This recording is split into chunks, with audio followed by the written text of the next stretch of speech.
नमस्कार। साइबर अपराध के मायाजाल में हर रोज न जाने कितने भारतीय फंस रहे हैं। साइबर अपराधी इतने शातिर हैं कि चंद सेकंडों में आपकी जिंदगी के भर की कमाई बैंक खाते से निकाल लेते हैं। आपको जागरूक करने और अलर्ट करने के लिए आज हम साइबर क्राइम का दूसरा पार्ट लाए हैं। कल हमने साइबर एक्सपर्ट से आपको रूबरू कराया था, तो आज पुलिस में साइबर सेल की एक्टिविटी, उसके एक्शन, तरीके और साइबर अपराध के पीड़ितों को न्याय कैसे मिलेगा, उनकी शिकायतों का कैसे होगा समाधान, इस पर बात करेंगे ताकि आप साइबर अपराधियों के चंगुल में फंसने से बच सकें। इसी कड़ी में आज हमारे साथ दो मेहमान और खालिस पुलिस के साइबर एक्सपर्ट गौरव अत्री और पुनीत तोमर होंगे। आगे बढ़ने से पहले मैं एक आपको लेटेस्ट साइबर क्राइम की एक वानगी बता रहा हूं, जिससे आप सभी को तत्काल अलर्ट ही नहीं होना है, अपने लैपटॉप, कंप्यूटर और मोबाइल को बचाना होगा, क्योंकि अब साइबर अपराधियों ने ऑपरेशन सिंदूर को ठगी का बड़ा हथियार बना लिया है। इसीलिए कल ही उत्तराखंड पुलिस एसटीएफ साइबर ने अलर्ट नोटिस जारी कर दिया है। नोटिस में कहा गया है कि साइबर अपराधी सशस्त्र बलों और सेना के नाम पर विभिन्न प्रकार के मैसेज और कॉल कर लोगों को झांसा देकर चंदा मांग रहे हैं। अज्ञात फाइलें, लिंक भेजकर ठगी कर रहे हैं, जबकि दोनों सशस्त्र बल सोशल मीडिया और मैसेज भेजकर चंदा नहीं मांगते हैं। अनजान स्रोत से प्राप्त संदेश, एपीके फाइल या लिंक को हरगिज क्लिक न करें। इस सहारे साइबर अपराधी आपके कंप्यूटर और मोबाइल में वायरस फैला रहे हैं। इससे आपका सिस्टम हैक होने और एक्सेस साइबर अपराधियों को मिलने का खतरा पैदा हो गया है। आगे बढ़ने से पहले सबसे पहले मैं गौरव जी से सवाल करना चाहूंगा। गौरव जी, साइबर क्राइम लगातार बढ़ रहा है, आपको क्या लगता है कि इसे कैसे कंट्रोल किया जाए? क्योंकि जब हम लोगों ने कल साइबर एक्सपर्ट से बात की तो उन्होंने कहा कि भाई साइबर क्राइम तो रुक ही नहीं सकता है, रोज इसमें इंक्रीजिंग ट्रेंड रहेगा। तो क्या आपको लगता है कि पुलिस की तरफ से कहीं ना कहीं लगाम लगाने की कोशिशें लगातार जारी है, या उसमें भी थोड़ा अभी और काम करने की जरूरत है? गौरव जी। देखिए, ये जो आपने पुलिस की तरफ से बात की है, जी तो पुलिस की तरफ से मैं ये बताना चाहता हूँ समय जी समय पर, जी और इनफैक्ट अब नए प्रोग्राम के तहत हम हर हफ्ते एक अवेयरनेस प्रोग्राम करा रहे हैं, जहां हम डिफरेंट स्कूल्स में, डिफरेंट इंस्टीट्यूट्स में जी या फिर एनसीसी के कैंप्स में जो बच्चे हैं, अडल्ट्स हैं जो कॉलेज जा रहे हैं, जी या एक सभागार में पुलिस के जरिए आम जनमानस को जागरूक करने की पूरी कोशिश कर रहे हैं, क्योंकि साइबर अपराध की रोकथाम के लिए एक बहुत ही महत्वपूर्ण कड़ी है अवेयरनेस, जागरूकता, जी कि एक सिस्टम जो बनाया गया है अपराधियों द्वारा, उसमें कैसे हमें नहीं फंसना है। उसके लिए हमें सबसे पहले जागरूक रहना बहुत महत्वपूर्ण है, जिसके लिए पुलिस द्वारा लगातार अवेयरनेस कैंप्स कराए जा रहे हैं। इसके अलावा बहुत सारे और पहलू हैं जिनके ऊपर हमें ध्यान देना होगा, जैसे कि इंडिविजुअल लिंक्स पर क्लिक करना जी और अनवेरिफाइड वेबसाइट्स को ओपन करना, जी अपनी पर्सनल जानकारी जैसे कि सोशल मीडिया अकाउंट्स के पासवर्ड्स, अपने जीमेल के पासवर्ड्स या अपने बैंक डिटेल्स वगैरह अननोन लोगों के साथ साझा करना, ये कुछ बेसिक अहम पहलू हैं कि जिनसे साइबर अपराधियों को बढ़ावा मिलता है आपके साथ साइबर अपराध करने के लिए। जी तो एक जागरूकता इसमें एक बहुत बड़ा पहलू है। हम लोग जितना लोगों को जागरूक कर सकें, उतना इसमें हमें सफलता मिलने की उम्मीद है साइबर अपराध की रोकथाम में। मैं ओपनिंग कमेंट्स में पुनीत जी के पास जाना चाह रहा हूं। पुनीत जी, साइबर अपराधी काली कमाई का कोई मौका नहीं छोड़ रहे हैं पकड़ने का, और आपको लगता है कि कहीं ना कहीं लोग अभी भी क्या उस तरह से अवेयर नहीं है और तमाम सारी चीजें वो गलतियां करते जा रहे हैं और अपनी गाढ़ी कमाई का पैसा गंवाते जा रहे हैं? अभी भी आपको लगता है जागरूकता का जो सीन है वो बहुत कम है। बुजुर्ग खासकर इसमें फंस रहे हैं और युवा तो फंस ही रहे हैं, उसमें कोई उसमें दो राय नहीं है। लेकिन जो बुजुर्ग हैं 60 के बाद जब रिटायर होते हैं तो वो इस चंगुल में फंस जाते हैं, फेक कॉल्स में और तमाम और सारी चीजें हैं, डिजिटल अरेस्ट और ये सब पहलू में। क्या आपको लगता है कि अभी अवेयरनेस के पॉइंट ऑफ व्यू से अभी वो काम अभी रह गया है या बहुत सारी चीजें अभी करनी बाकी है? पुनीत जी, ओपनिंग रिमार्क्स आपका चाहिए हमें। मुझे मैं सबसे पहले आपके चैनल को बहुत बहुत धन्यवाद करता हूँ जी सर। कि जनता के लिए प्रोग्राम आप जी लोग ये लेके आए हैं जिससे कि जनता को अवेयर किया जा सके। ये बात सही है कि अवेयरनेस हम लोग लगातार कर रहे हैं और न केवल पुलिस पर्सनल बल्कि अदर जो स्टेक होल्डर्स हैं, बैंक्स हैं, आरबीआई है, अदर रेडियो जॉकी, फिल्म अभिनेता, सब हमारी सरकार, सभी लोग इसमें जो है अवेयरनेस का काम जी कि जो तरीका पुराना हो जाता है, साइबर अपराधी स्क्रिप्ट है उसको समय और टेक्नोलॉजी के हिसाब से बदलते जाते हैं। वहाँ इसमें निश्चित ही जो है सभी लोगों को अवेयर करने की बहुत आवश्यकता है। और क्योंकि हमारे पास जो भी नया अपराध का तरीका आता है, लोग रिपोर्ट करने आते हैं, तो हमें सबसे पहले जानकारी मिल जाती है कि कौन कौन से ऐसे आज की डेट में तरीके हैं जिससे साइबर अपराधी अपराध कर रहे हैं। जी जी पुनीत जी तो जी अपने अवेयरनेस प्रोग्राम के माध्यम से जो भी नए तरीके आते हैं उनके बारे में सभी लोगों से बात करते हैं। और हाँ, बुजुर्ग लोग हों या जवान हो, सभी को जो है अवेयर होने की बहुत जरूरत है। पुनीत जी, एक चीज एक थोड़ा सा सभी को ये जानना चाहिए, आपके द्वारा हम जानना चाह रहे हैं, कहाँ चूक हो रही है लोगों से? पैसे तो रोज जा रहे हैं, अगर मतलब लोगों के तरीके उन्होंने साइबर अपराधियों ने ऐसे ऐसे बना रखे हैं जो हर दिन नया लगता है, तो कहाँ चूक अभी भी हो रही है बहुत सारे लोगों को? देखिए, बहुत ऐसा है कि टेक्नोलॉजी के दौर में लोग ये साइबर स्कैमर जो यूज कर रहे हैं जी इस दौर की टेक्नोलॉजी, तो क्या करते हैं कि जिस नंबर से कॉल करेंगे वो नंबर किसी फेक आईडी पर बहुत ही दूरी का होगा। सपोज अगर वो कानपुर से बैठ के कॉल करते हैं, जिस सिम का प्रयोग उन्होंने किया है वो सिम पश्चिम बंगाल की आईडी का, तो यानी कि वो नंबर पश्चिम बंगाल से मिला, उसके लिए पश्चिम बंगाल जाना पड़ता है। इसी तरह जिस बैंक अकाउंट में पैसा ले रहे हैं, म्यूल अकाउंट है, वो किसी गरीब आदमी को बहलाकर फुसलाकर उस खाते का प्रयोग कर रहे हैं, तो वो भी हमारे आसपास का नहीं होता। तो दो ही चीज इसमें बहुत महत्वपूर्ण होती है, कॉल किए जाने वाला मोबाइल नंबर और दूसरा वो बैंक अकाउंट नंबर जिसमें पैसा जाता है। अच्छा गौरव जी, अच्छा, जनता के जी से अगर हम देखें जी तो टेक्नोलॉजी इस तरह से बदल रही है कि लोग अगर कस्टमर केयर का नंबर सर्च करने के लिए गूगल पर जा रहे हैं, तो अनवेरिफाइड सोर्स पर पहुंच जा रहे हैं, एडवर्टीजमेंट पर पहुंच जा रहे हैं। हर आदमी को ये जानकारी नहीं है कि अगर एसबीआई बैंक की उनको वेबसाइट ढूंढनी है तो कौन सी ओरिजिनल है या एडवर्टीजमेंट पे नहीं जाना है। लोग अस्पताल का नंबर ढूंढ रहे हैं, कोचिंग सेंटर का नंबर ढूंढ रहे हैं, सर्च पर होटल बुक कराने के लिए कोई होटल ढूंढ रहे हैं, तो वहां पर गूगल पर रन होने वाले जो ऐड है उसके माध्यम से वो स्कैमर्स के जाल में फंस जाते हैं। पुनीत जी, फिर एग्जैक्ट किस ऐप पर जाना होगा? मान लीजिए अगर हम होटल किसी बनारस का ढूंढ रहे हैं, तो उस ऐप, कौन सा ऐप सही है और कौन सा गलत है, ये आइडेंटिफिकेशन मतलब अगर देखा जाए तो जो उपभोक्ता है वो कैसे ट्रेस कर पाएगा? आप क्या इस बारे में कोई जागरूकता प्रोग्राम चला रहे हैं या इसको लेकर कोई नए तरीके के अवेयरनेस प्रोग्राम को आपने लॉन्च किया है?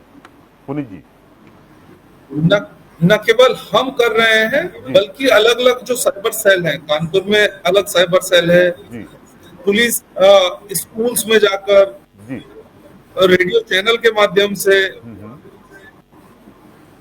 अलग अलग माध्यम से, सोशल मीडिया के माध्यम से जाकर रेगुलरली ही सभी लोगों को अपडेट करने का, अवेयर करने का काम कर रही है। अच्छा, मैं अब गौरव जी के पास जाना चाह रहा हूँ। गौरव जी, गणतंत्र दिवस, स्वतंत्रता दिवस, होली और नामकरण, शादी, जनेऊ के फर्जी कार्ड भेजे जा रहे हैं, फेक कॉल, कभी फर्जी मैसेज, तो कभी वायरस और मालवेयर के जरिए से अपराधी आम लोगों की व्यक्तिगत जानकारी चुरा रहे हैं। फिर आपको लगता है कि इतने सारे प्रोग्राम्स को वो फेक कर लगाकर लॉन्च करते हैं, इसमें आदमी तो कंफ्यूज हो जाता है कि सही क्या है और गलत क्या है। आपको क्या लगता है कि हमें किन किन चीजों का ध्यान रखना चाहिए? गौरव जी। जैसे आपने जिक्र किया कि हम इस ऑपरेशन से और भी बहुत तरीके की मैसेजेस वगैरह जी। जिनसे हमारी जानकारी चली जाती है, इस टेक्नोलॉजी को स्टेगनोग्राफी कहते हैं। अच्छा। इसमें एक इमेज या वीडियो के अंदर एक हिडन फाइल रहती है। अच्छा। जब हम उसे क्लिक करते हैं वो आपके फोन में डाउनलोड हो जाता है और एक रिमोट एक्सेस जनरेट कर देता है, अच्छा। जिससे दूर बैठे साइबर अपराधी के पास आपकी सारी प्राइवेट डिटेल्स पहुंच जाती हैं और इन प्राइवेट डिटेल्स को यूज करके वो आपको अपने जाल में फंसाने में। इसमें सबसे पहले जो हम कर सकते हैं, इस कड़ी को हम तोड़ सकते हैं। जी। जैसे आपके पास किसी का शादी का कार्ड आ रहा है, हाँ। और वो अननोन नंबर है, तो उस फाइल को आप डाउनलोड ना करें। आप अपने व्हाट्सएप में सेटिंग लगा सकते हैं जिसमें ऑटो डाउनलोड ऑफ कर सकते हैं, चाहे आपका फोन वाईफाई से कनेक्टेड हो या मोबाइल डेटा से कनेक्टेड हो। जी। कोई भी इमेज या वीडियो ऑटोमेटिकली डिलीट, जब तक आप खुद उस डाउनलोड लिंक पर क्लिक नहीं करेंगे तो डाउनलोड नहीं होगा। जी। जी। जी। अभी जो भारत सरकार द्वारा फोन के माध्यम से, जैसे हम किसी को फोन करते हैं तो आपने देखा होगा आजकल 1930 के बारे में जानकारी दी जाती है कॉल से पहले ही। उस तरीके से अभी अमिताभ बच्चन साहब की आवाज में एक नया कॉलर ट्यून टाइप स्टार्ट हुआ है, जिसमें वो जानकारी देते हैं कि कुछ लोग तो बिना जाने पहचाने लोगों की वीडियो को भी ओपन कर लेते हैं और वीडियो कॉल्स को भी उठा लेते हैं। तो आम जनता से हमारी एक गुजारिश है, जी। जो नंबर आपका नोट नहीं है उस नंबर से कोई मैसेज आप रिसीव ना करें, किसी मैसेज का वीडियो को अननेसेसरी डाउनलोड ना करें। जी। तो आप इस तरीके की चीजों से बच सकते हैं।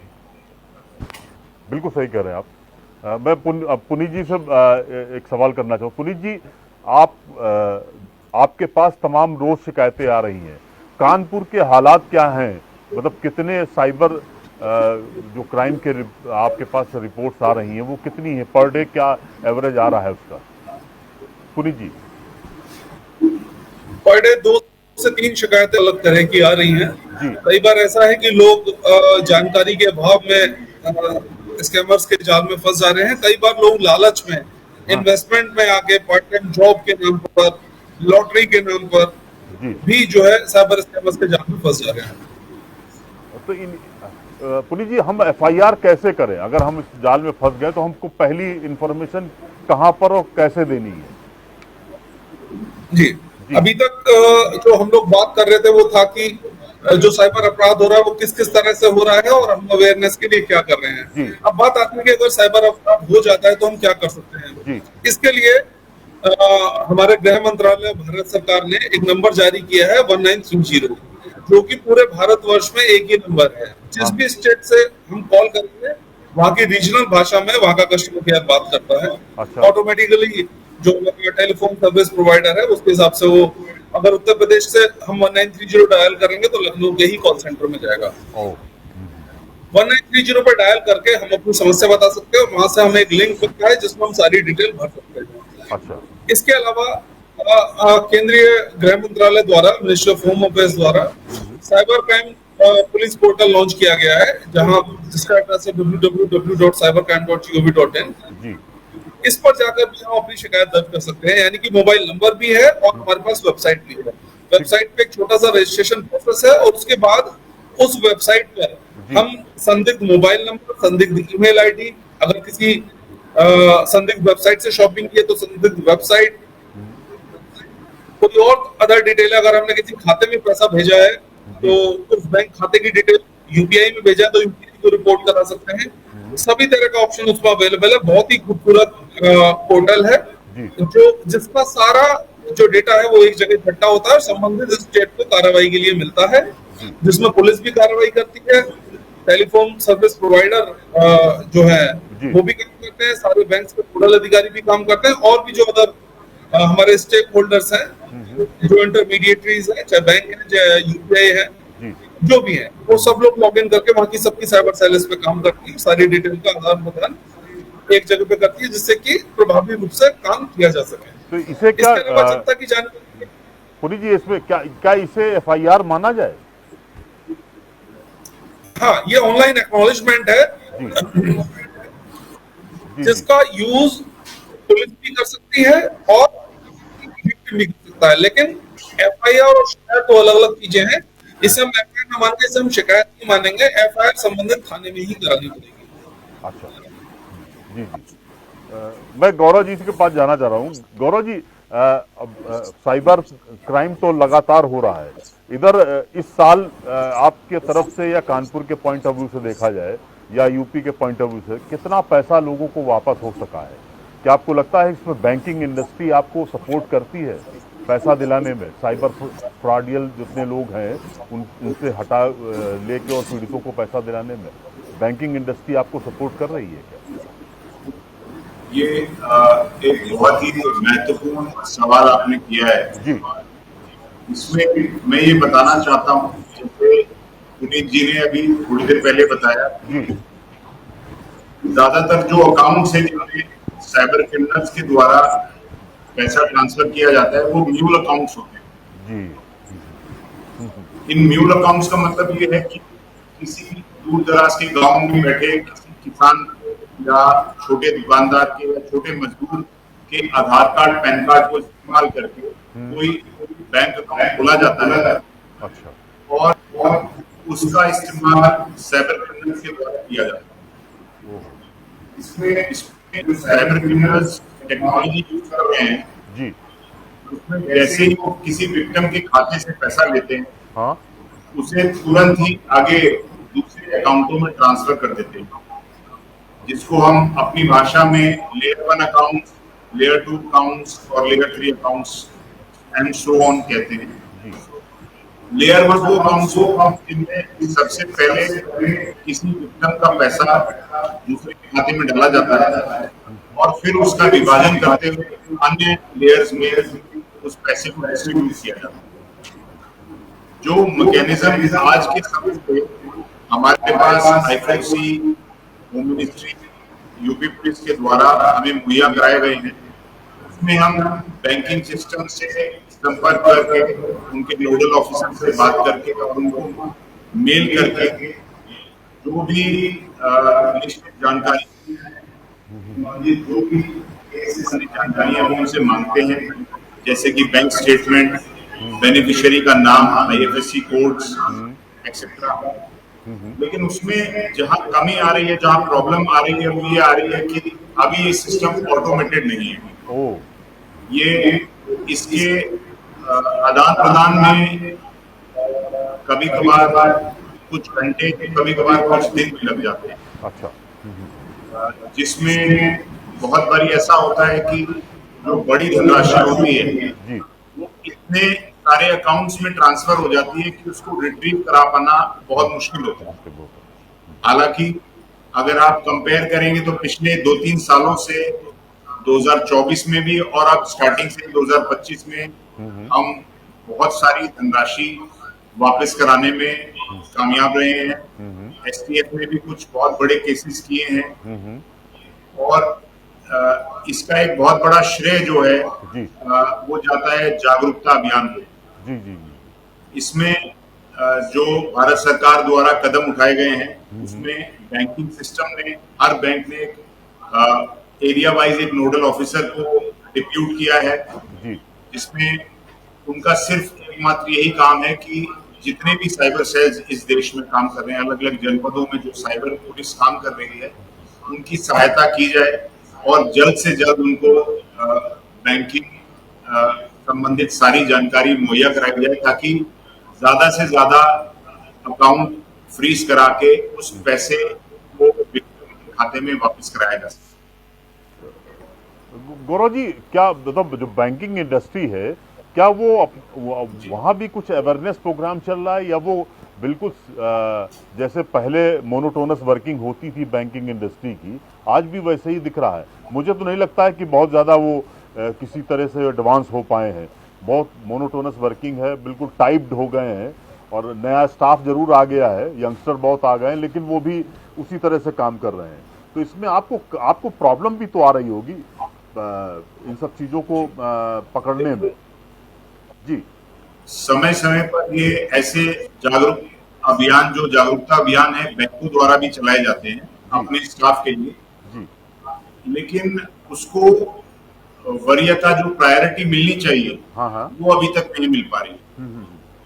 देखिए, बहुत सारे बैंक्स ऐसे हैं, मैं नाम नहीं लेना चाहूंगा, जो पूर्ण वेरिफिकेशन करे बिना ही अकाउंट्स को ओपन कर दे रहे हैं टारगेट्स को अचीव करने के लिए, जी जी जी, जिससे प्रॉब्लम्स क्रिएट हो रही हैं कि जब तक हम उसको वेरीफाई करते हैं कि वो म्यूल अकाउंट है या जिसका टर्नओवर बहुत कम दिखाया गया है अकाउंट खोलते हुए और उसमें ट्रांजैक्शन बहुत ज्यादा हो रही है, जी, तो जब तक हम वहां तक पहुंचते हैं वो अकाउंट बंद हो जाता है। तो जो हमें समस्याएं आ रही हैं उसका निदान के लिए हम लगातार बैंकों से टच में हैं, उनसे संपर्क में रहते हैं, उनको बताते हैं कि आप ज्यादा से ज्यादा जागरूकता अभियान चलाएं और अकाउंट खोलते वक्त पूरा वेरिफिकेशन केवाईसी जो डिटेल्स आप लेते हैं उसको बहुत अच्छी तरीके से उसकी जांच करें, और नियमित तौर पर जो खाताधारक हैं उनसे संपर्क बनाए रखना बहुत जरूरी है। जैसे जो मोबाइल नंबर्स खाताधारक इसमें हैं, वो मोबाइल नंबर अगर निरंतर तौर पर चेंज हो रहा है तो लोकल ब्रांच को ये चेक करना चाहिए कि क्यों वो नंबर जो है चेंज किया जा रहा है बार बार, और क्यों उनका जो पता है वो बदला जा रहा है, क्या ईमेल एड्रेस जो उन्होंने अपने बैंक के साथ दिया है क्या वो वर्किंग है भी या नहीं है। तो ये कुछ छोटी छोटी सावधानियां हैं, अगर बैंकिंग सेक्टर में प्रायोरिटी के बेसिस पे शुरू हो तो हम बहुत सारे जो फर्जी अकाउंट खोल रहे हैं उनकी रोकथाम कर सकते हैं, और बैंक भी अपने तरफ से मतलब हमारे रिपोर्ट करने से पहले ही अगर बैंक चाहे तो बहुत सारे सिस्टम्स को देख सकता है, क्योंकि देखिए बैंकिंग सिस्टम के पास सारा डेटा रहता है और उनको पता रहता है कि कितने पैसे का आदान प्रदान हो रहा है, और it is very easy to find out a mule account. कि एक जो किसान है, एक मजदूर है, अगर उसके पैसे में एक साल भर में 2-3 करोड़ रुपए के ट्रांजैक्शन हो रहे हैं, तो क्यों हो रहे हैं, कैसे हो रहे हैं, उसमें क्या लिंकेजेस हैं, उसका पता मतलब बैंक अगर अपनी तरफ से भी कोशिश करे, इसमें साइबर पुलिस की बहुत बड़ी हेल्प होगी। और ये जो साइबर क्राइम थोड़ी देर पहले आपने बताया था कि जो बढ़ रहा है, इसके लिए इसका सबसे बड़ा जो काट है वो यही है कि हम सब लोगों को एक साथ मिलकर काम करना पड़ेगा, जनता को जागरूक होना पड़ेगा, साइबर पुलिस के साथ मिलकर बैंक्स को, बैंकिंग ओम्बड्समैन को, आरबीआई को और बाकी जो एजेंसी इसमें इन्वॉल्व है आगे बढ़ चढ़कर इसमें काम करके पार्टिसिपेट करना पड़ेगा, ताकि हम ज्यादा से ज्यादा साइबर क्राइम की रोकथाम कर सकें। अच्छा, आपने थोड़ा बैंकिंग इंडस्ट्री का दिया है, अभी हवाला दिया है, आपको लगता है कि प्राइवेट इंस्टीट्यूशन में ज्यादा प्रॉब्लम हो रही है, जो प्राइवेट बैंक्स हैं, या आपको गवर्नमेंट के बैंक्स हैं उनमें कम प्रॉब्लम हो रही है? मुझे लगता है कि खाते बिना वेरीफाई के ज्यादा प्राइवेट सेक्टर में खोले जा रहे हैं, जो प्राइवेट सेक्टर के बैंक्स हैं, as compare to government banks. आपको लगता है इस तरह की चीजें ऐसे हो रही है? हमारे पास भी एक दो इस तरह की शिकायतें आई। कैपिटलाइजेशन कर पाना तो बहुत कठिन है, हाँ हाँ, ऑब्वियस सी लेकिन बात है कि प्राइवेट सेक्टर आपको कुछ ऐसी बुनियादें फैसिलिटीज देता है जी जिसकी तरफ से फ्रॉडस्टर्स के लिए भी वो चीज बहुत लाभदायक होती है। जैसे मैं आपको एक एग्जांपल देना चाहूंगा जी कि बहुत सारे बैंक्स ऐसे हैं जो एनईएफटी का या आरटीजीएस का कोई चार्ज नहीं लगा, और अगर आप उनमें अकाउंट खोलेंगे तो उनमें अकाउंट खोलने का जो प्रोसीजर है वो कुछ घंटों का ही है। तो बहुत जल्दी अकाउंट ओपन करके अगर एक सही ट्रेडर ने भी एक अकाउंट जल्दी से ओपन किया है और वो कुछ ट्रांजेक्शंस थर्ड पार्टी से कर रहा है, तो फ्रॉडस्टर्स ऐसे बैंकों को चुनना ज्यादा पसंद करते हैं जहां पर सीमलेस। जैसे कि एक मैं एग्जांपल देना चाहूंगा कि मान लीजिए कुछ 10 लाख रुपए की धनराशि एक विक्टिम के अकाउंट से किसी भी अकाउंट में ट्रांसफर होती है, तो कुछ बैंक्स ऐसे हैं जो आपको अपने करंट अकाउंट में एक फैसिलिटी प्रोवाइड करते हैं जहां पर आप एक एक्सेल शीट बनाकर उस डेटा को अपलोड कर सकते हैं, और जैसे ही आपके अकाउंट में पैसा आएगा वो पैसा अलग अलग 10 अकाउंटों में ऑटोमेटिकली डिस्ट्रीब्यूट हो जाएगा। तो ऐसी सुविधाएं इस समय सरकारी बैंकों के पास थोड़ी कम है, लेकिन ये कह देना कि इसमें सिर्फ प्राइवेट बैंक्स का ही ज्यादा रोल है तो मैं इसको ठीक नहीं मानूंगा, क्योंकि सिर्फ केवाईसी या स्टार्टिंग में ही प्रॉब्लम्स नहीं, प्रॉब्लम्स और भी सिस्टम्स में आती हैं जो दोनों तरह के बैंक्स में हमें फेस करने को मिली। ठीक कह रहे हैं। मैं अब थोड़ा सा पुनीत जी के पास जाना। जो पुनीत जी, एक सवाल जो मतलब आम आदमी से जुड़ा हुआ है और लोगों को भी मालूम है, ये जो साइबर क्राइम हो रहा है पुनीत जी, इसमें किस तरह का नेक्सस काम कर रहा है? क्या आपको लगता है कि पूरा कुंडली बना लेते हैं या कह लीजिए पूरी रेकी कर लेते हैं, उसके बाद स्टेप बाय स्टेप क्राइम शुरू किया जाता है, और ये कैसे वो सेलेक्ट कर लेते हैं कि ये व्यक्ति हम फंस जाएगा हमारे जाल में? ये कैसे वो सिलेक्शन, उनके पास इस तरह का कौन सी मैकेनिज्म है जिससे वो ये फंसा लेते हैं कि यही आदमी फंसेगा, इसको हम फोन करते हैं तो ये हम पैसा दे देगा? पुरी जी, आपसे ये सवाल है, क्या इस तरह की का जो माइंडसेट है या इस साइकोलॉजी है, इसको कभी आपने रीड किया बीइंग एक्सपर्ट? देखिए, बहुत सारी चीजें डेटा पर डिपेंड करती है जी। जैसे सेल्स का जो डेटा होता है, सेल्स को प्रमोट करने के लिए वो डेटा इंटरमीडिएट्स के द्वारा यूज किया जाता है। कई बार वो डेटा चोरी हो जाता है, तो उस डेटा को लीड बना के कोई आपको कॉल कर सकता है। सपोज अगर मेरा डेटा किसी के पास पहुंच जाता है, तो हो सकता है वो मेरा नाम जानता है, मेरा एड्रेस जानता है, मेरा ईमेल एड्रेस जानता होगा, मेरा जो कोरियर एड्रेस है पोस्ट करता होगा। उसमें फंसना है या ना फंसना, ये तो मेरी जी तो एक रोल प्ले करता है। अगर हम अवेयर हैं तो निश्चित ही रूप से हम साइबर क्राइम से बच सकते हैं। और रही बात नेक्सस की, तो मुझे लगता है कि अभी तक किसी भी साइबर क्राइम में एक डेटा से अलग कोई जानकारी उनके पास नहीं होती है, और वो एक कोल्ड कॉलिंग की तरह प्रोसेस करते हैं कि 100 लोगों को कॉल करते हैं, एक आदमी फंस जाता है। अच्छा, पूरा ये सिस्टम है। आपको लगता है कि अब तो ये हर स्टेट्स में हो रहा है, हर स्टेट्स में साइबर अपराधी एक्टिव रहते हैं?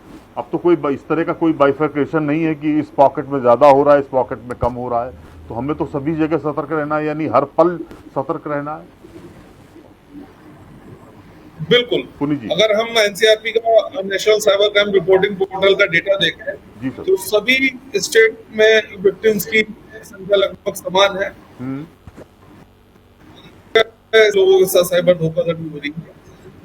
तो हाँ, ये नहीं कहा जा सकता कि किसी पर्टिकुलर बेल्ट के लोग जो है ज्यादा फंसते हैं, किसी बेल्ट के लोग कम फंसते हैं। हाँ, ये जरूर कहा जा सकता है कि जो लोग ज्यादा अवेयर हैं उनके फंसने के चांस कम है। अच्छा अच्छा, ये बात मामला मामला है।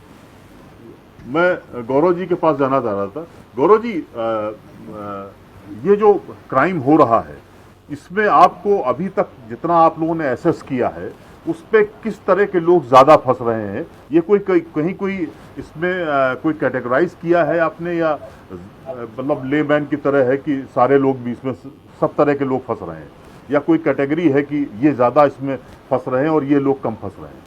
मैं इसमें अर्बन और रूरल दोनों जोड़ रहा हूँ। अर्बन ज्यादा लोग इन्वॉल्व फंस रहे हैं या रूरल के ज्यादा लोग फंस रहे हैं? गौरव जी, आपका असेसमेंट क्या है? देखिए, जैसा कि अभी पुनीत जी ने बताया, जी जागरूकता का बहुत बड़ा रोल है। जी जी जी। अब जो पर्टिकुलर साइबर क्रिमिनल्स जिन्हें टारगेट कर रहे हैं, उनका सिर्फ एक एम है कि अगर हम 1000 लोगों को कांटेक्ट कर रहे हैं तो उसमें उनको सिर्फ एक या दो ही विक्टिम चाहिए। वो they are not playing on targets कि हमें 100% target achieve. Urban rural divide में मैं ये कहना चाहता हूँ कि बहुत सारे केसेस में आपने देखा, जैसे कि सोशल मीडिया प्लेटफॉर्म्स पर बहुत सारे एड्स सर्कुलेट होते हैं जिसमें आपको लॉटरी लगने का या गोल्ड बॉन्ड्स में पैसे बढ़ाने का, 20 दिन में इन्वेस्टमेंट डबल करने के एड्स आते हैं। तो लोग लालच में आकर उन एड्स पर क्लिक करते हैं, उन एड्स पर मैसेंजर के थ्रू बात करते हैं, और अब इतना डीप नेटवर्क सिग्नल्स चला रहे हैं कि वो आपके साथ चैट करेंगे, बात करेंगे, एक बिल्कुल ऐसा सिस्टम आपको दिखाएंगे कि उनकी कंपनी बिल्कुल एक लेजिट कंपनी है और वो आपसे पैसा डलवाएंगे, और अगर जरूरत पड़े तो थोड़ा बहुत आपको लाभ भी देंगे। इससे आपको विश्वास हो जाएगा कि हाँ, आपने 2000 रुपए डाले और आपको 500 रुपए मिल गए, 1000 रुपए मिल गए, जिससे आपका विश्वास बढ़ेगा। जैसे ही आपका विश्वास बढ़ेगा तो आप अपनी जो पूंजी है, जो हार्ड अर्न मनी है आपका, उसमें आप ज्यादा वैल्यूएशन उनके साथ करेंगे। जी जी। और तभी वो पैसा जो है, जब आप 40-50 हजार या 1 लाख रुपए उनको देंगे और एकदम से वो पैसा वो आपसे कम्युनिकेशन बंद कर देंगे या अपनी वेबसाइट बंद कर देंगे या सर्वर से आपको हटा देंगे, और फिर इंसान को ऐसा लगता है कि मेरे साथ फ्रॉड हो। इसमें जितने भी हम जागरूक अभियान चलाते हैं उसमें हम बताते हैं कि जो वेबसाइट्स पे अगर आप जा रहे हैं उसमें आप खासकर ये चेक कीजिए कि HTTPS जो उसमें जरूर हो, एस में जो सिक्योर सिस्टम है, जो वेबसाइट सिक्योर है, उन्हीं में लास्ट में एस लगा होता है। जब आप इनको वेरीफाई करें, जब आप किसी भी वेबसाइट को ओपन करते हैं तो जरूर चेक करें कि वो वेबसाइट जो है सिक्योर है नहीं है, सर्वर कैसा है। और देखिए, ये बहुत जरूरी हो गया है जानना कि लोगों के अंदर जो ये भावना आ गई, बहुत जल्दी हम लोग अमीर बन जाएं और पैसा बहुत जल्दी से उनके अंदर है। तो ये जो लोग लालच में इन्वॉल्व हो रहे हैं, उन्हीं में ज्यादा ही हमने देखा है कि जो फंसने वाले लोग हैं वो ज्यादा हैं। दूसरा, इसमें एक और छोटे फ्रॉड्स जो हमारे सामने आए हैं, उसमें ऐसा है कि लोग बहुत जल्दी भयभीत हो जाते हैं। जैसे कोई आपको फोन करके हवाला देता है जी,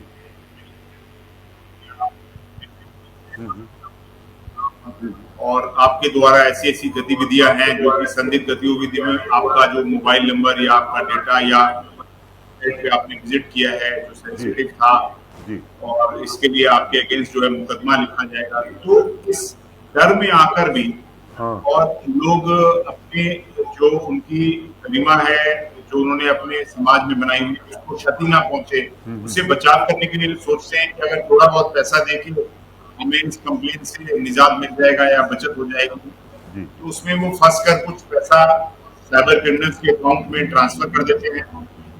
और जब एक बार वो पैसा ट्रांसफर कर देते हैं तो साइबर क्रिमिनल्स का जो विश्वास है वो और ज्यादा मजबूत हो जाता है और उनको पता लग जाता है कि आदमी डर गया है, और डर के वश में जो पैसा डाला है तो दोबारा वो उसी इंसान को अप्रोच करके जो है दोबारा पैसे की मांग करते हैं। जी और इस तरीके के केसेस पहले हमने देखा था कि रूरल एरियाज में है, लेकिन अब डिजिटल अरेस्ट के बहुत बड़े बड़े केसेस अर्बन एरियाज में भी आने लगे हैं। तो इसमें भी मेरी यही सलाह है आम जनमानस से कि अगर आपके पास कहीं से फोन आता है, कोई आपको किसी तरीके से आपको ऐसा लगता है कि आपको कोई पुलिस फोन करके डरा रही है, धमका रही है, तो इसकी भी रिपोर्ट आप 1930 पर करें।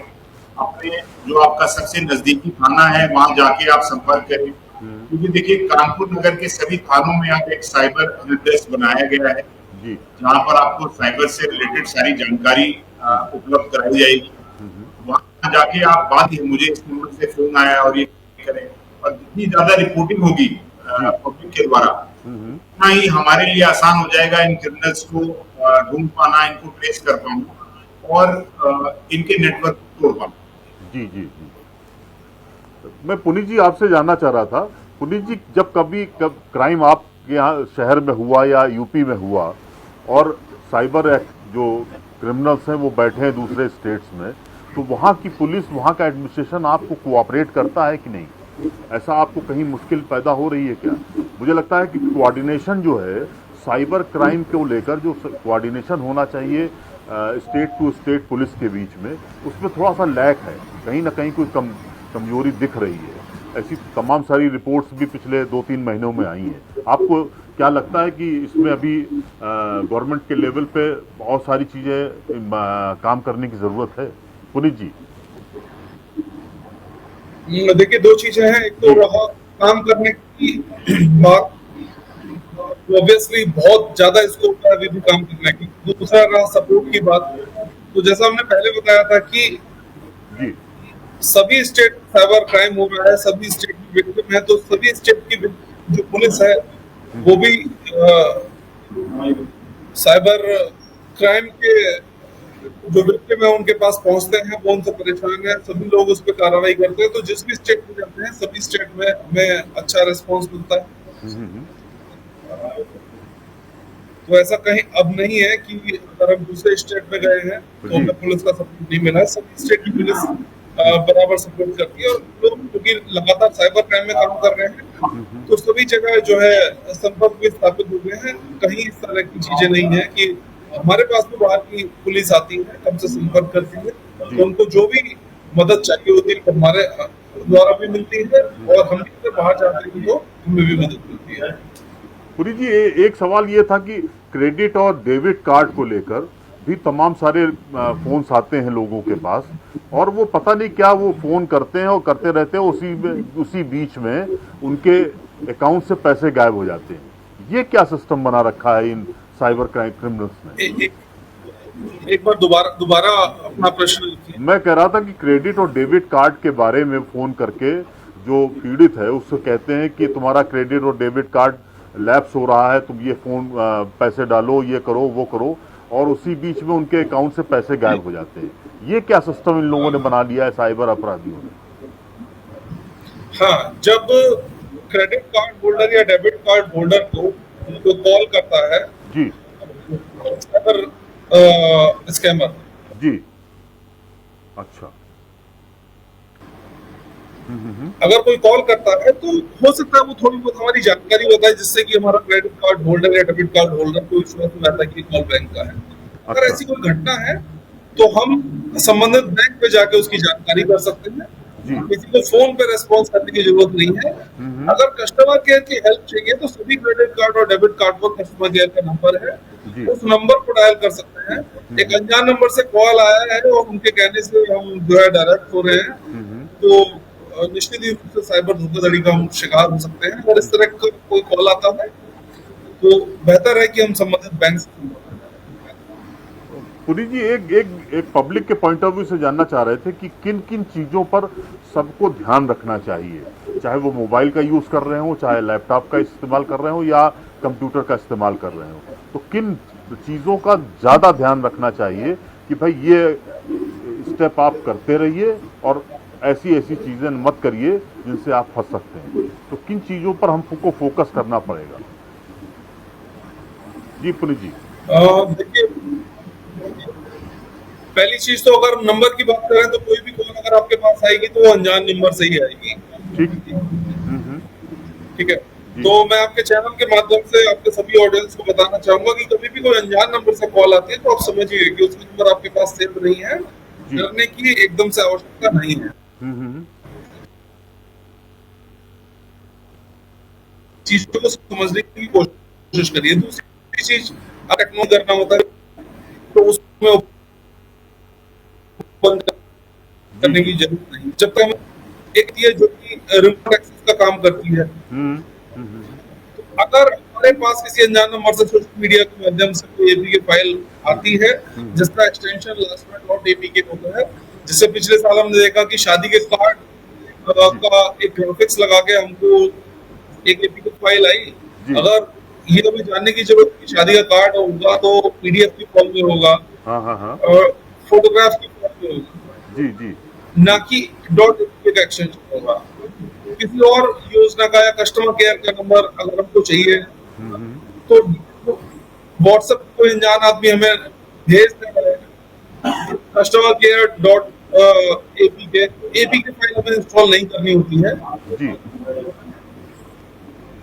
और तीसरा है कि कभी हम कस्टमर केयर की कोई हेल्प मांग रहे हैं, अनजान नंबर से कोई कॉल आती है तो उनके कहने से हमें कोई भी remote access application, screen sharing application install नहीं करना होगा।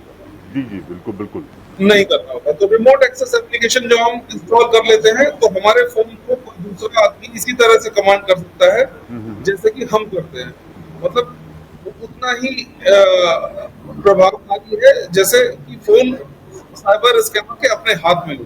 ठीक बात। तो किसी अनजान नंबर से अगर कॉल आती है तो उनके कहने से, या कस्टमर केयर का हम कोई अनजान नंबर गूगल सर्च करके ढूंढ रहे हैं तो उनके कहने से कोई भी एप्लीकेशन हमें इंस्टॉल नहीं करना है। ठीक सर। गौरव जी, एक चीज आपसे जानना चाह रहे थे कि एपीके फाइल को अगर हम लेमैन की तरह समझाने की कोशिश करें तो ये बला क्या है? जी, ये एपीके फाइल जैसे कि आप कोई एंड्रॉइड का फोन इस्तेमाल करते हैं, ठीक, गूगल प्ले स्टोर पर जाके आप कोई ऐप डाउनलोड करते हैं जी, ऐसे ही एप्पल के फोन्स में जो iOS सिस्टम होता है उसमें भी एक अपना ऐप स्टोर होता है जी, जहां से डाउनलोड किया जाता है। लेकिन एपीके फाइल्स अननोन सोर्सेज से डाउनलोड की जाने वाली फाइल होती है जिसको हम एंड्रॉइड एप्लीकेशन जो पैकेज होता है इसको बोला जाता है। जी। तो ये अननोन सोर्सेज की फाइल होती है जिसको आप डाउनलोड जब करते हैं इसमें बहुत सारी ऐसी चीजें, आपकी पर्सनल जानकारी, एक रिमोट एक्सेस जैसे कि टीम व्यूअर, अल्ट्रा व्यू होता है, वो साइबर क्रिमिनल के पास पहुंच जाता है। और ये आप देखेंगे कि सिर्फ लिंक्स के माध्यम से ही नहीं, मैं आपके चैनल्स के माध्यम से बताना चाहता हूँ, बहुत सारे पेरेंट्स हैं जो अपने बच्चों को गेम खेलने के लिए या वीडियोस देखने के लिए मोबाइल दे देते हैं, जिसमें बहुत सारी वेबसाइट्स वो ओपन करते हैं गेम्स के नाम पर, और गेम्स में वहाँ छोटे छोटे लिंक्स बने होते हैं कि आपको 5 क्रेडिट मिलेंगे गेम के लिए, 5 लाइफ चांसेस मिलेंगे, या आपको 200 रुपीज का बोनस मिलेगा। तो जो बच्चे उस गेम को खेल रहे होते हैं या वीडियो को देख रहे होते हैं वो उस पर ध्यान लगाए बिना बहुत आसानी से उस लिंक को क्लिक करके कुछ ऐसी फाइल्स डाउनलोड कर लेते हैं जिससे डायरेक्ट यूजर के मोबाइल पर बहुत ज्यादा असर नहीं पड़ता है, लेकिन एक साइबर क्रिमिनल को आपके फोन पर पूरा एक्सेस मिल जाता है। अब मानिए कि किसी बच्चे ने कोई ऐसी फाइल डाउनलोड कर दी आपके सिस्टम में और आपका पूरा एक्सेस मिल गया, वहां पर साइबर क्रिमिनल ने आपके कार्ड से या बैंक से कुछ ट्रांजैक्शन करने की कोशिश की और बैंक का ओटीपी आपके फोन पर आएगा तो उसे आपको कॉल करने की जरूरत नहीं है, जैसे कि ओटीपी आप देखेंगे वैसे वो भी देख सकेगा।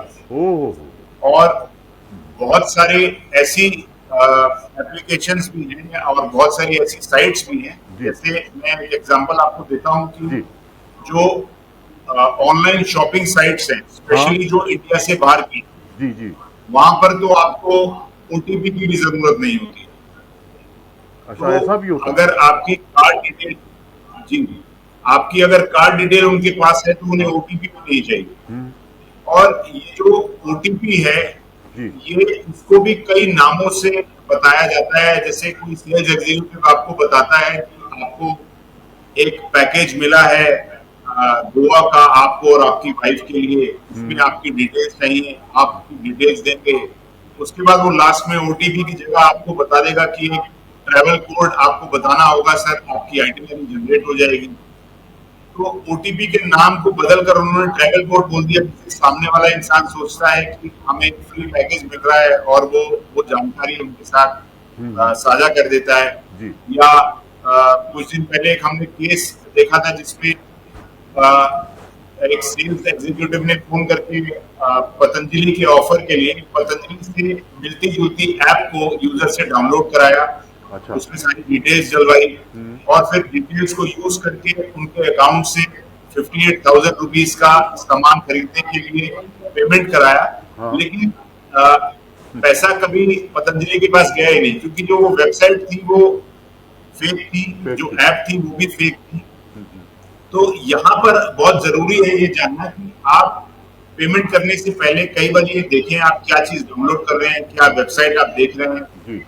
और कोई भी जो फ्रीबीज, इसको हम लैंग्वेज में बोलते हैं, जो फ्रीबीज जो आपको मिल रही हैं फोन के माध्यम से या ईमेल के माध्यम से या वेबसाइट पर, उन पर बहुत कड़ी नजर रखें कि कोई चीज फ्री में मिल रही है तो उसके पीछे क्या तात्पर्य है। ठीक बात है। आज की डेट में कोई चीज बिल्कुल फ्री मिल पाना वो बहुत ही कठिन है। हाँ। और इसमें हमें थोड़ा जागरूक रहने की जरूरत है। पेरेंट्स को भी जो वो फोन अपने बच्चों को दे रहे हैं, और बच्चों को भी खासकर जो गेमिंग वगैरह करते हैं जिसमें गेम्स वगैरह में काफी चीजें वो खरीदते रहते हैं, वहां पर भी उनको सतर्क रहने की जरूरत है। गौरव जी, ये जो इन्वेस्टमेंट हो रहा है कि आप पैसा निवेश करिए और हम आपको दोगुना कर देंगे, ये साइटें बहुत चल रही, इसको लेकर बहुत ज़्यादा फ़ोन आ रहे हैं, फेक मैसेज जा रहे हैं। ये इतना ज़्यादा कैसे बढ़ गया? और लोग अभी तेलंगाना का एक केस था जिसमें वो रेड्डी साहब ने एक 1.93 करोड़ रुपए उन्होंने यहाँ पर जो साइबर क्राइम क्रिमिनल्स थे उनको दे दिया।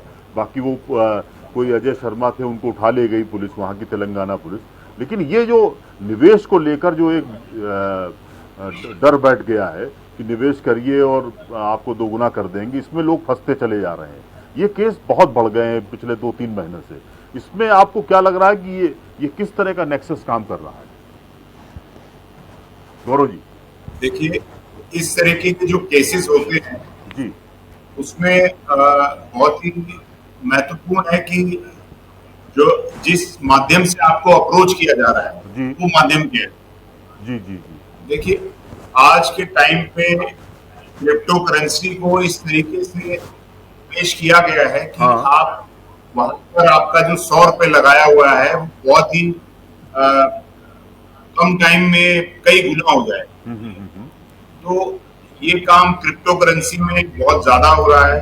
लोगों को बताया जा रहा है कि क्रिप्टो करेंसी के माध्यम से आप गोल्ड भी खरीद सकते हैं, आप डिजिटल स्पेस में जो है इन्वेस्ट कर सकते हैं। और ये बहुत बड़ी बड़ी कंपनीज हैं जिन्होंने इनको साझा किया है। जैसे एक व्यू नाउ करके कंपनी थी जिसको लगातार बहुत रेड किया ईडी ने भी, सीबीआई ने, जांच अभी भी चल रही है, जी जी जो डेटा सर्वर्स में इन्वेस्टमेंट कराती है।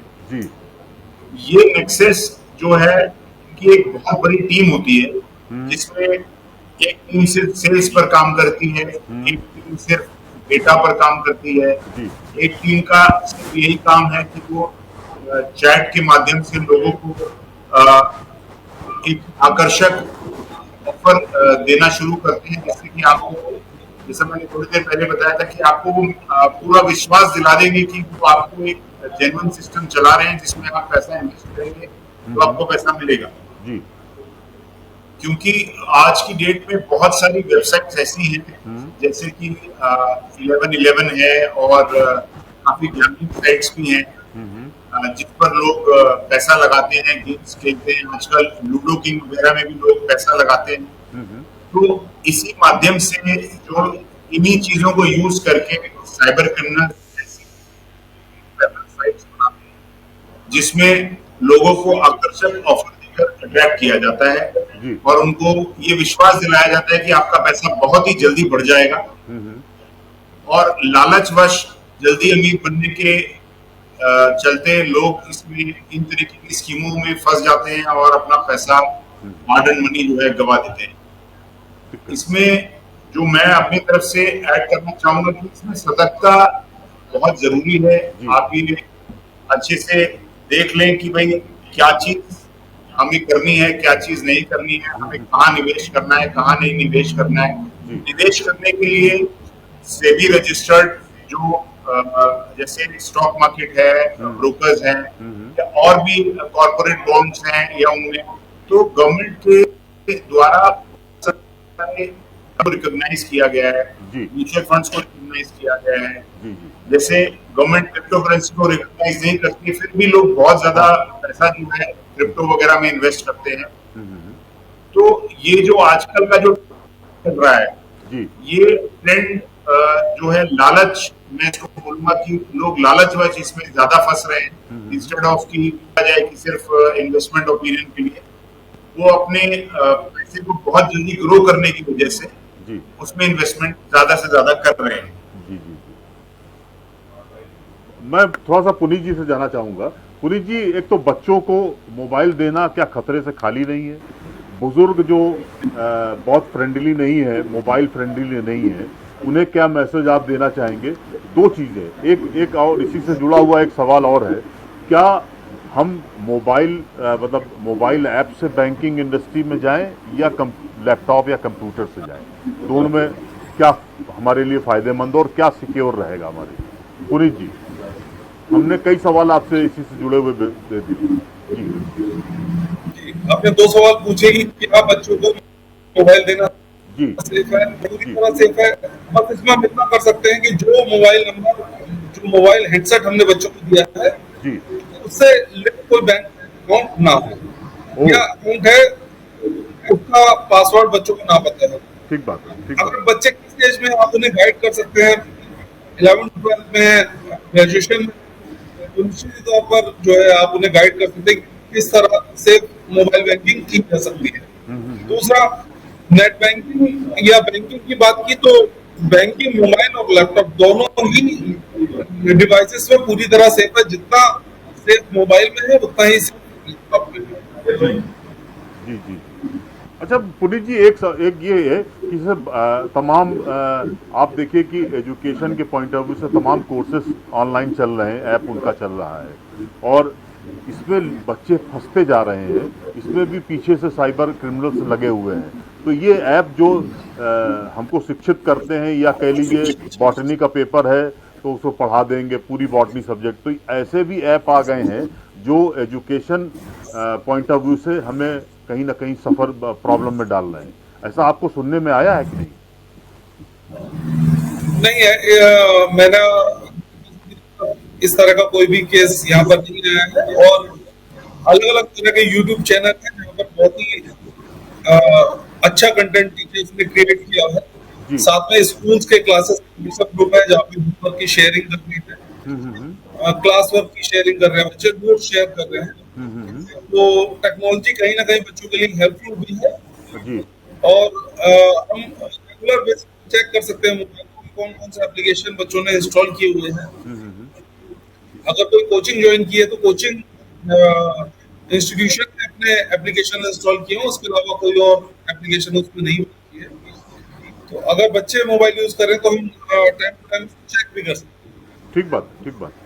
गौरव जी, आपसे जानना चाह रहे थे कि अब जिस तरह से ये साइबर क्राइम बढ़ रहा है तो हम अपने घर में किस तरह से लोगों को एजुकेट करें परिवार के बीच में?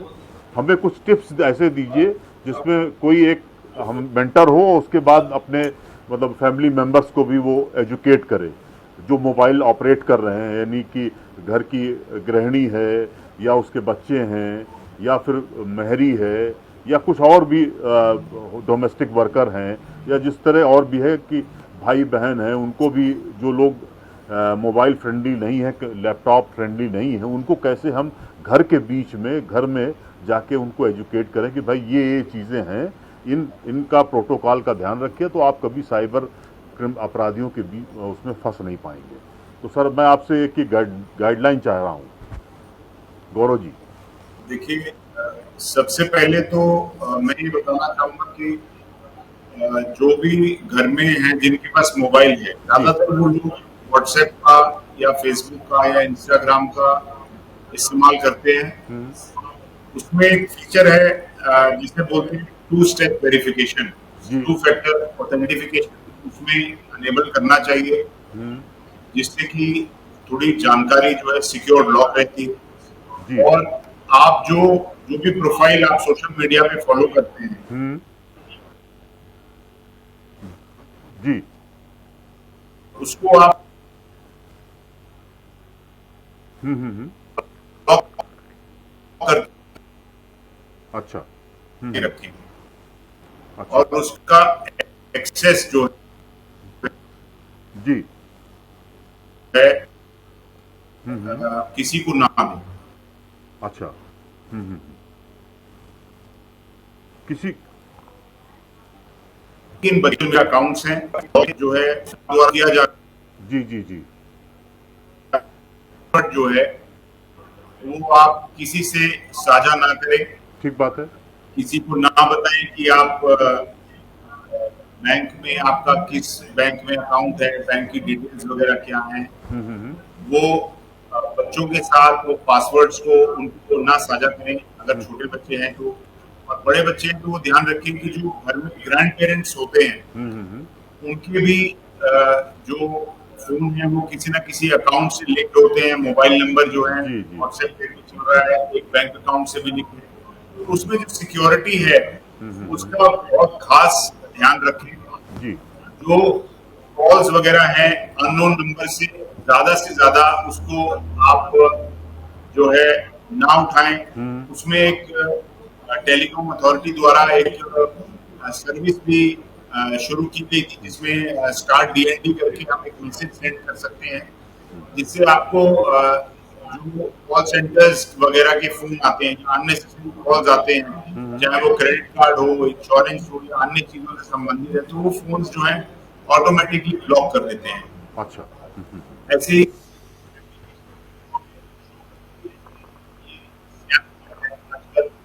ट्रू कॉलर वगैरह पर भी जो लोगों के द्वारा फीडबैक दिया जा रहा है, जी, जी, फीडबैक को यूज करके ये पता चल जाता है कि ये जो कॉल है ये स्कैम कॉल है। जी, तो इस तरीके की कॉल से हमें बचना चाहिए।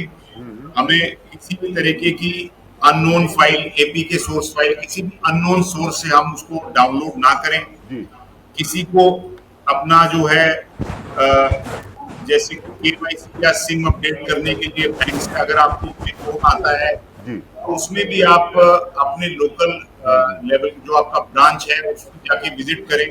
फोन पर अपनी कोई भी महत्वपूर्ण जानकारी आप साझा ना करें।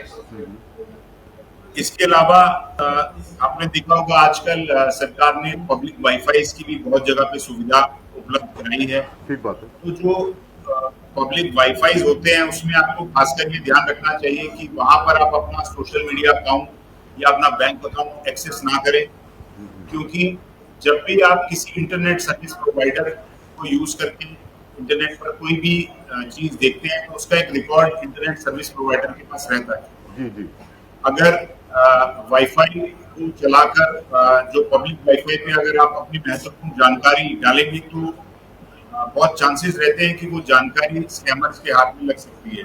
जी, जी, फिर जो लालच भरी मैसेजेस हैं, जैसे घर बैठे पैसे कमाएं, जी, अपने पैसे को दुगना करें, गूगल रिव्यूज पे या यूट्यूब वीडियोस पर क्लिक करके पैसे कमाएं, जी, इन तरीके के लिंक्स को बहुत सतर्कता से देखने की जरूरत है। इस जाल में आपको फंसना नहीं चाहिए, इस तरीके के लिंक्स को क्लिक नहीं करना चाहिए। तो ये कुछ महत्वपूर्ण पहलू हैं जी, जी, जो जिनको अगर हम फॉलो करेंगे तो हम 99% हम सिक्योरिटी जो है सोच सकते हैं अपने घर में। ठीक बात है। पुरी जी, आपसे फाइनल कमेंट चाह रहे हैं कि मतलब ये साइबर क्राइम को कैसे हम इस कम कर सकते हैं। हम इसके चंगुल में न फंसें और सारी चीजें। एक फाइनल कमेंट 2 सेंटेंस का। जी सर। जी। प्रदेश पुलिस के साथ में I4C Indian cyber crime coordination centre जो कि हमारे होम मिनिस्ट्री के अंतर्गत काम करता है, जी। हमने सभी सोशल मीडिया प्लेटफॉर्म पर, व्हाट्सएप पर हमारा साइबर दोस्त का चैनल अवेलेबल है, इंस्टाग्राम पर अवेलेबल है, जी। ट्विटर फेसबुक पर नियमित तौर पर जो है जानकारी शेयर कर रहे हैं, यूट्यूब चैनल्स अवेलेबल हैं। हाँ जी। तो जो लोग जानना चाहते हैं उनके लिए सभी कंटेंट अवेलेबल है। और एक मजे की चीज देखिए कि अभी रिसेंटली हम लोग एक ऑपरेशन में गए थे अपने वहाँ पर, तो उनको ये जो तरीका है ये कैसे डेवलप हुआ, तो बोला कि सर कहीं पे क्राइम होता है तो उसका मीडिया बाइट आती है, तो हम लोग बड़े गौर से सुनते हैं कि उन्होंने, आपकी पुलिस ने, आपकी या किसी अदर स्टेट की पुलिस ने किसी क्रिमिनल को पकड़ा है, जी। तो वो किस तरह से अपने टारगेट को फंसाते थे, तो उन्हीं को देख देख कर और सुनकर हम लोग सीख रहे हैं। तो यानी कि क्रिमिनल्स जो है टाइम टू टाइम अपडेट कर रहे हैं, जी। जी। हम लोग जो है इतना समय नहीं दे पा रहे हैं साइबर अवेयरनेस, जो कि देने की जरूरत है। आप लोगों का, दोनों लोगों का बहुत बहुत धन्यवाद। और ये आपकी, हम लोगों से जो हम लोगों की चर्चा हुई, पब्लिक के पॉइंट ऑफ व्यू से बहुत फ्रूटफुल रहेगी। और लोग, मुझे लगता है कि साइबर अपराधियों से बचने की पूरी तरीके से, उन्हें लगता है इस तरह से टिप्स आपके मिले हैं, उससे वो बचने की कोशिश करेंगे। और मुझे लगता है कि अब ये सारी चीज़ें आ गई हैं, वक्त के हिसाब से लोगों को अवेयर होना चाहिए। आप दोनों लोगों का बहुत बहुत धन्यवाद sir. Thank you. Thank you. आपने देखा, हमारे 2 एक्सपर्ट्स थे पुलिस के पॉइंट ऑफ व्यू से, और दोनों लोगों ने कहा कि जो चीज़ें हैं वो साइबर अपराधी को हम पकड़ तो नहीं सब पाएंगे वो एग्जैक्टली, लेकिन इसको रोक भी नहीं पाएंगे। तो हमें अवेयर रहना चाहिए। हमको ये कोशिश करनी चाहिए कि हम अपना जो डिटेल है, अपने बैंक अकाउंट हैं या उनसे जो लगे हुए हमारे मोबाइल्स हैं, क्लब जो हमारे मोबाइल हो जाते हैं, उनको हम साझा ना करें किसी से। और किसी भी तरह की जो कॉल्स आ रही हैं उनको पहले आइडेंटिफाई करें, तब भी हम उस पर उनको जो क्लिक करें। अदरवाइज हम ऐसी कॉल्स को उठाएं ही नहीं। ये एक सेफ पॉइंट है। और दूसरा, बच्चों को लेकर बहुत अवेयर रहें। उन्हें कभी भी ऐसे मोबाइल मत दें जिन नंबरों से आपके बैंक अकाउंट क्लब हैं। नमस्कार, धन्यवाद। फिर कल हम लोग नए इशू पर आपसे चर्चा करेंगे। Thank you.